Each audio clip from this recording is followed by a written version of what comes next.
महाबली हनुमान कलयुग के जीवित देवता कहलाते हैं। इन्हें दसों दिशाओं, आकाश और पाताल का रक्षाकर्ता कहा जाता है। भगवान हनुमान का मात्र नाम लेने से ही बड़े से बड़े संकट और परेशानियां दूर हो जाती हैं। जो भी भक्त प्रभु श्री रामचंद्र के परम भक्त भगवान हनुमान की निस्वार्थ भाव से पूजा आराधना करते हैं, उन्हें कभी किसी कष्ट का सामना नहीं करना पड़ता है। कहा जाता है कि हनुमान जी के केवल नामों के उच्चारण मात्र से ही व्यक्ति सांसारिक सुखों को प्राप्त करता है। हनुमान को बजरंग बली, अंजनी पुत्र, पवन पुत्र, राम भक्त जैसे अनेकों नामों से जाना जाता है। ऐसे में चलिए आज जानते हैं बजरंग बली का नाम हनुमान कैसे पड़ा। पौराणिक कथाओं के अनुसार हनुमान जी का नाम बचपन में मारुति था। एक दिन मारुति नंदन अपनी निद्रा से जागे और उन्हें तीव्र भूख लग गई। उन्होंने पास के एक वृक्ष पर लाल पका फल देखा, जिसे खाने के लिए वे निकल पड़े। दरअसल मारुति जिसे लाल पका फल समझ रहे थे वे सूर्य देव थे। वह अमावस्या का दिन था और राहु सूर्य को ग्रहण लगाने वाले थे, लेकिन वे सूर्य को ग्रहण लगा पाते उससे पहले ही हनुमान जी ने सूर्य को निगल लिया। राहु कुछ समझ नहीं पाए कि हो क्या रहा है। उन्होंने इंद्र से सहायता मांगी। इंद्रदेव के बार बार आग्रह करने पर जब हनुमान जी ने सूर्यदेव को मुक्त नहीं किया तो इंद्र ने वज्र से उनके मुख पर प्रहार किया, जिससे सूर्यदेव मुक्त हुए। वहीं वज्र के प्रहार से पवन पुत्र मूर्छित होकर पृथ्वी पर आ गिरे और उनकी ठुड्डी टेढ़ी हो गई। जब पवन देवता को इस बात की जानकारी हुई तो वे बहुत क्रोधित हुए। उन्होंने अपनी शक्ति से पूरे संसार में वायु के प्रवाह को रोक दिया, जिसके परिणाम स्वरूप पृथ्वी पर जीवों में त्राही त्राही मच उठी। इस विनाश को रोकने के लिए सारे देवगण पवन देव से आग्रह करने पहुंचे कि वे अपने क्रोध को त्याग पृथ्वी पर प्राणवायु का प्रवाह करें। सभी देवताओं ने पवन देव की प्रसन्नता के लिए बाल हनुमान को पहले जैसा कर दिया और साथ ही बहुत सारे वरदान भी दिए।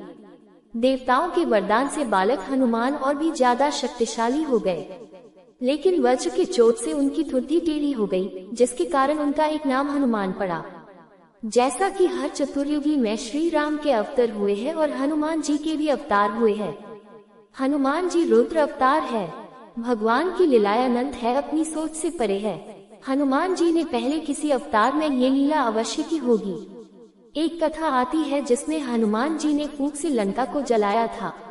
भगवान ने जो भी लीला की है उसका आनंद लेना चाहिए।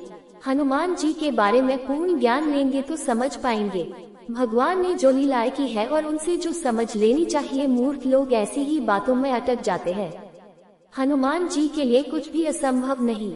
वाल्मीकि रामायण युद्ध कांड सर्ग 28 के अनुसार हनुमान जी बाल्यकाल में सूरज को आहार बनाने के लिए सूरज की तरफ छलांग लगाई। 3000 योजन दूरी तक पहुंच गए और इतनी ऊंचाई से उद्याचल पर गिरने की वजह से इनकी हथौड़ी को चोट आ गई। इस वजह से इनका नाम हनुमान पड़ा। हवा की तरह इनका वेग था और ये महाबली थे और अष्ट सिद्धियों के ज्ञाता थे। ये रुद्र के अवतारी है। महान महाकाव्य रामायण के दौरान जब भगवान राम की पत्नी सीता का राक्षस राजा रावण द्वारा अपहरण कर लिया गया था तो हनुमान को उनकी खोज के लिए भेजा गया था।